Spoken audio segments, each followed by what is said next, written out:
I'm sure this has happened to you that you saw someone who was near you. Maybe you saw them at a bar or in a club or something, and you were wondering what their Instagram username is. In this video, I'm going to give you kind of a solution.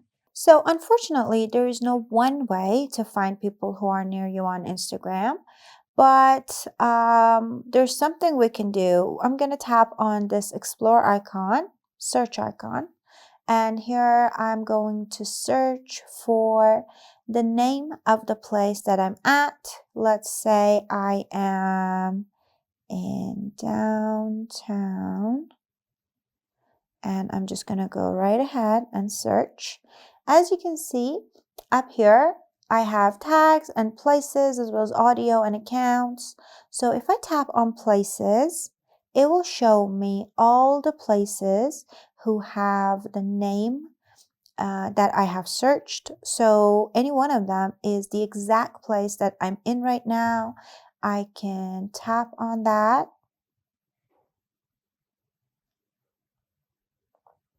And as you can see, I can see all the top posts or recent posts or even stories of people who have mentioned this location on their story or in their posts.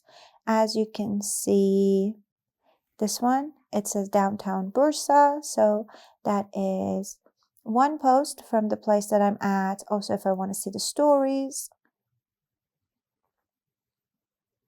I can see all the stories. As you can see, they have mentioned this location on their photos. Again, the same location. So in order to find that person, you could see the photos, posts, reels, the stories of that place, and hopefully you find the person that you are looking for. Unfortunately, Instagram is just a username based search engine and you cannot search people by their location. Maybe Instagram will add that feature in the near future, maybe not, we still don't know. If you have any other solutions for finding the username of people who are around us, please mention it in the comments section. Thank you.